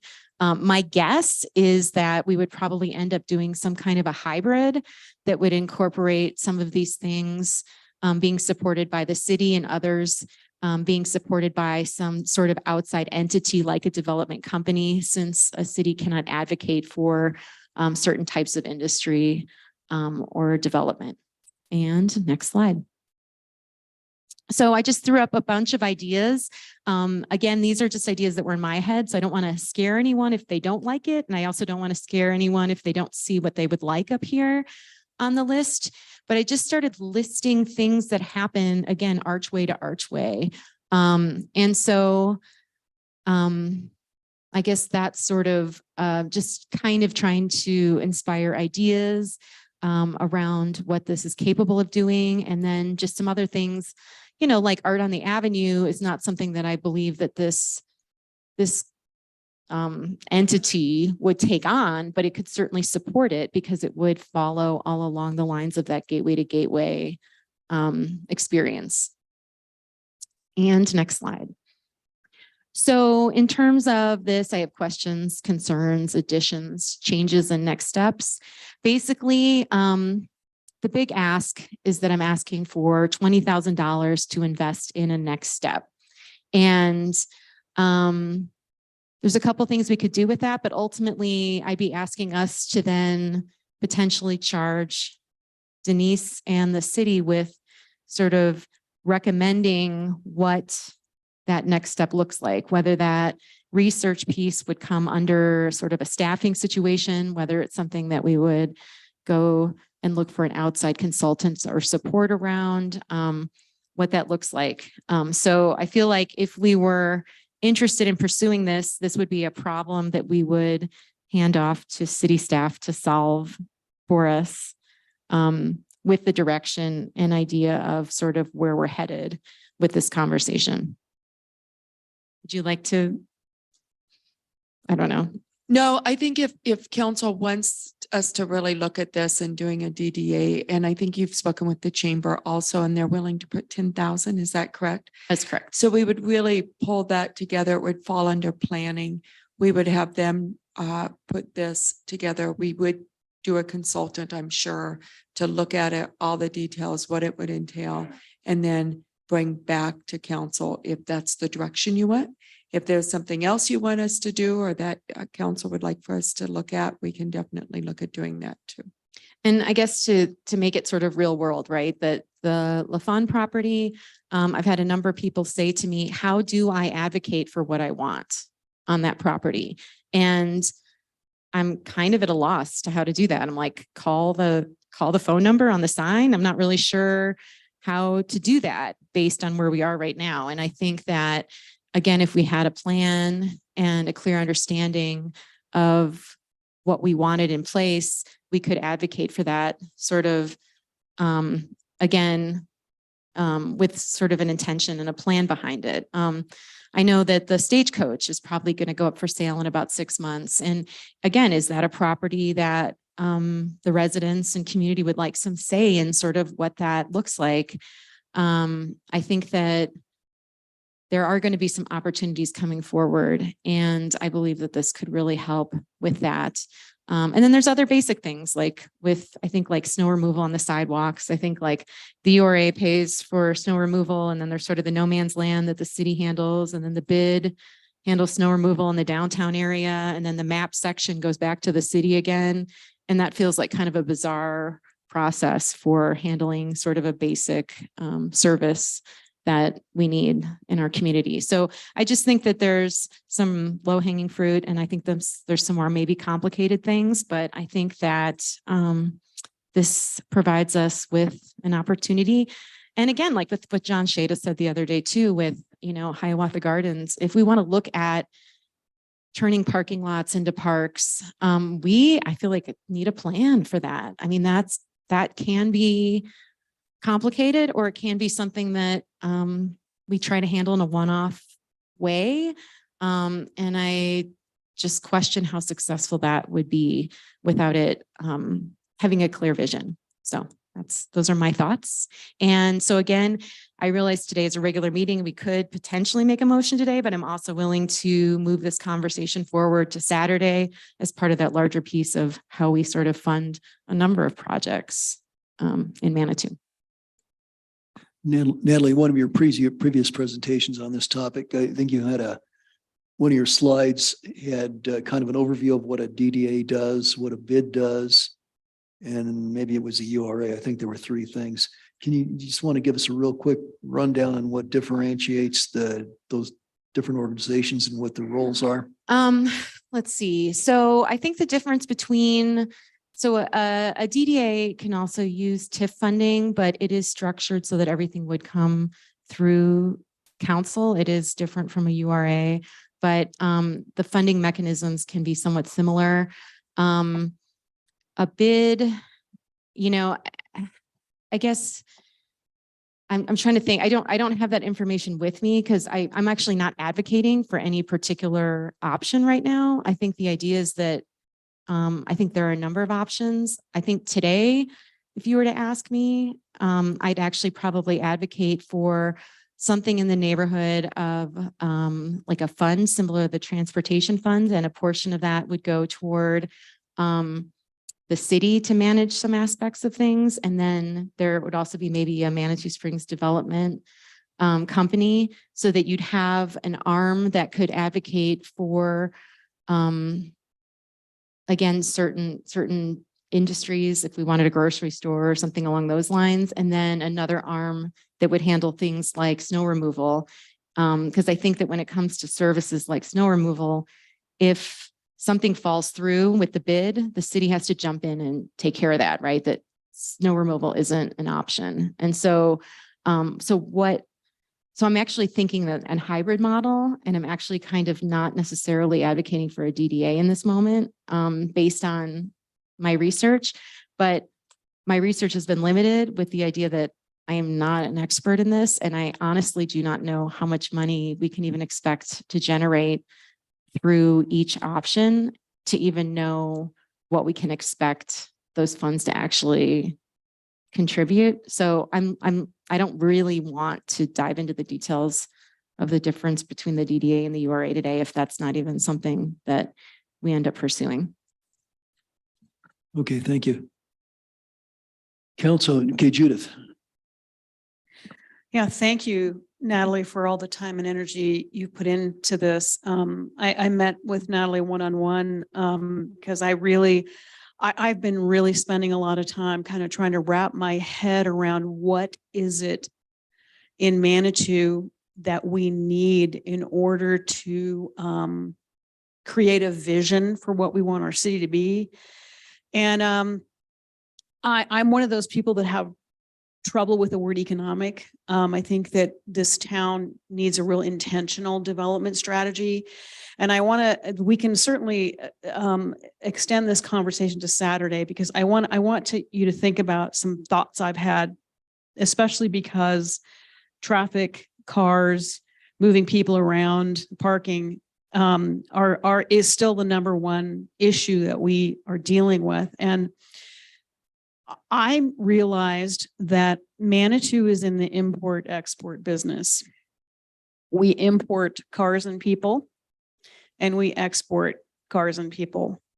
And until we wrap our head around a sustainable model, we're not going to be able to tackle the problems that we have. And when I think of more robust economic development, right now I'm thinking about more cars and people.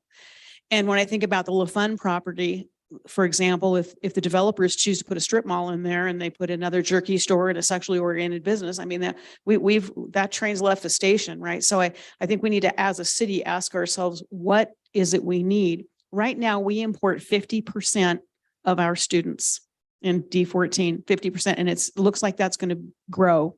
So we import all those cars in the morning and all those students, and we export those kids in the afternoon. I see it all the time.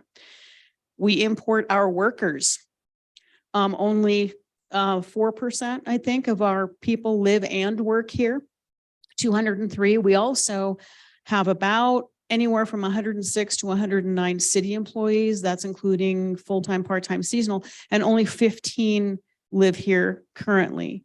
So we have a system, and then we import tourists and export those cars and events. So we're just moving cars in and out. And what I want to see is a bigger vision of what is going to sustain Manitou. Because if we think we're going to solve our traffic and congestion problem with our current model, I don't see that that's sustainable. And I've really evolved in my thoughts on things like bringing young people and families here to live. How do we wrap development around transportation?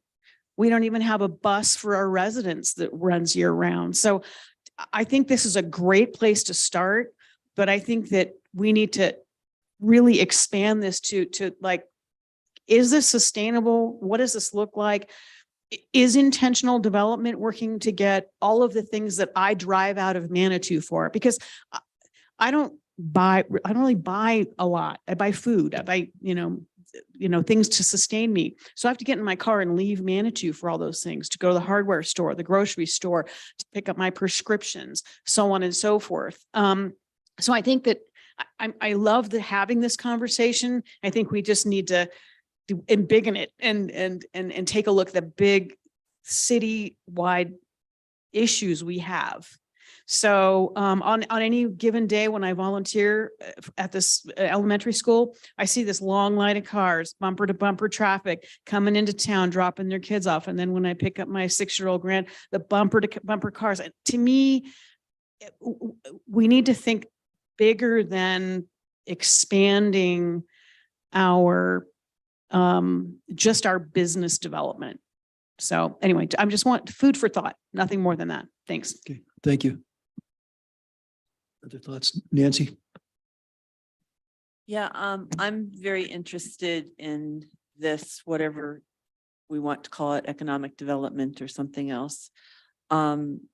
Because that's until we, and a vision, and I've always been interested in a vision for this community that is in fact bigger than just the bid, the URA, et cetera. But it concerns me that we seem to have an expectation that staff can take this all on, or that volunteers can do all this, or we'll just say, Natalie, please take care of it. All the staff have job descriptions as it is. Bottom line is I support the appropriation of some funding to match, or at least match what the chamber is putting in to support this requirement by hiring a consultant, a contractor, whatever we want to call it, to do the work. You just can't keep throwing things on staff or expecting volunteers to do things. And for the most part, people don't have the expertise to really do a deep dive into this. So I would, I'm just very interested in this. I think that Natalie has laid out the framework for to put something together to start to do the research that's needed. So that's what I want to support. Thank you. Other comments? Okay, I guess, I feel like we dodged a bullet when Colorado Springs voted down the marijuana. And, I think we all think about how long will that last. So I do think it's important that we mobilize and try to strengthen what we've got. It would seem to me like taking a good look at what a DDA could do. That's probably worthwhile. I could see supporting that. I think our bid needs, I think it's underfunded, and we've kind of got things balkanized. I mean, if you think about the Metro District has 2 parking lots. They have Wichita, they have Schmishny, and they're sort of like our parking, but not really. They're separate, so that creates some administrative problems. Is it something we can live with? Well, maybe. If we want to go through a rethinking how the downtown is going to be and how our commercial district, how we'd like to support that, and maybe see different kinds of stores and different retail mix, this may be the way to have some influence in that. I've also wondered about the URA. If we were to stretch the boundaries of the URA to say the west arch of town, so that we had the whole commercial district, that might give us some other opportunities. That I know that Jeff Parker would caution us against doing that, because that triggers in a new set of requirements, and we're grandfathered administratively under a somewhat more lenient arrangement. It might be worth it. As Jeff says, there's no simple answer. That'd be my thoughts on that. I think it's a discussion we could go a little farther with. On the other hand, $20,000 going into the future is maybe not that severe. And I do think that Mayor Pro Tem's comments about keeping us off the back of city staff at this time is important. I think city staff has some very worthwhile projects they need to focus on and stick with. Anybody else? John? I guess to me, I'd like to continue this discussion on Saturday when we look at the overall funding things. I mean, it's not clear to me that this thing just pops up as a $20,000 funding request that I want to move on tonight. Thank you. That's fair. Council, is that okay then if we just bring it up on Saturday? Gives us a little bit to sleep on here for a few nights. Okay. All right, let's move on then to council correspondence. And I guess I'd like to start off, of course, Saturday we'll have our budget meeting. That'll be here. We'll start at 8:30 with breakfast. We'll get down to business at 9. I think we have lunch scheduled for something like 11:30 to noon. Denise, yeah, let's see, bring your own water bottle, your drinks. I think Denise will have like coffee in the morning. Is that right? Coffee and some small breakfast. I can't remember what it is by Adams.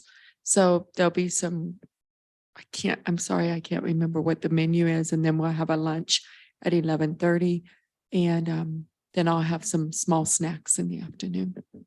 Okay, great. And everybody got a paper copy of the matrix. Okay, so that has the different light items and amounts and so forth. We'll be discussing that. John has graciously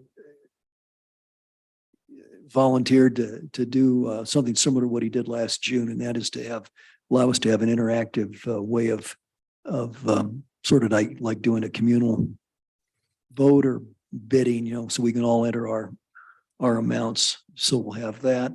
And he's trying to keep that current. My understanding, the paper copy is the latest and greatest. And John, I've noticed, has been working on this, trying to keep it up. We should be pretty close. So.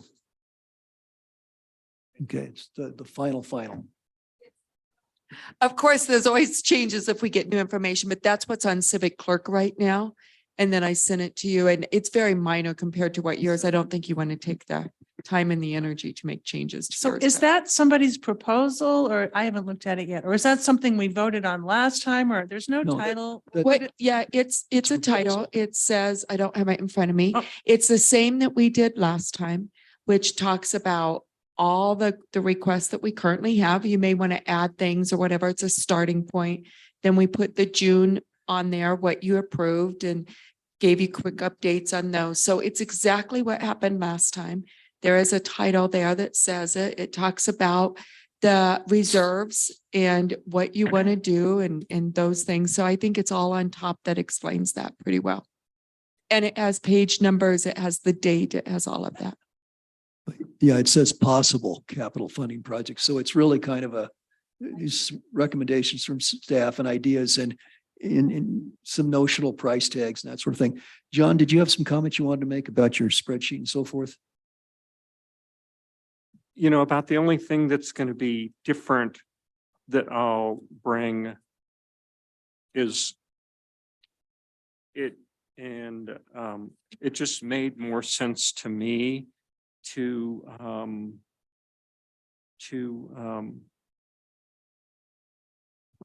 integrate what we approved last June, since we sometimes only partially funded certain things. I moved all of the things that are on this sheet here on the last 2 pages that are stapled in here, I believe. Okay, I just integrated them up into the body, into each section, and then I annotated them. You'll be able to see, what was the amount we funded last summer. And then I'm doing the math as to if we only partially funded something, what is the remaining ask? Okay, so that's about the only difference. And then I have the sheet that I have on the computer right now largely looks like this. And that's why I asked Denise about whether this is kind of the final. And then I'm checking cell by cell to make sure that any of the little tweaks that she made in terms of comments and whatnot, she's shaking her head that they're minor, that I'm copying them over. So if you have any other inputs about how that is going to work, it's going to be a little more complicated this time, because last time I believe we had a decision matrix of what, 16, how many was it? I think it was 16 or 14 to start 14, off I with. think it was 14, and this time, it's like 50 or 60. So it's going to be arranged a little bit different. so that we can still use sort of, you can still get your own copy and then do your funding allocations, and then, we'll have the overhead thing. And then we can, work as a group to kind of come to closure on it. So it'll be just slightly different than last time. Thanks. Okay, any questions or comments on Saturday? Okay, other council correspondence. Anybody got anything? Judith? Yes, thank you. I wasn't able to bring this to council last time because we left early, but OSAC met on the 23rd of January and felt that it was really important to reiterate and state their support for Creek Walk Phase 3. They did invite Joel to come and speak on the issues that we're looking at right now. And unanimously, OSAC did want to recommit and state that they will commit no greater than $100,000 of OSAC funds to Creek Walk Phase 3, and that they support the project and that they are interested in reorganizing a Creek Walk committee for future phases of the Creek Walk Trail. That's all I've got. Thank you. Thank you. Natalie? I was able to attend a bike conference up in Denver yesterday, moving people forward, and a lot of it was around equity and transportation. And I guess some of those ideas will be coming forward. I attended with a number of MAP advisory board members, and so there'll be some interesting things to share. Okay, thank you. Nancy? Yeah, the police our police force had a meeting with Crystal Park Road and Crystal Hills community about safety and traffic and so on. Very large turnout. There's probably 50 people there, probably.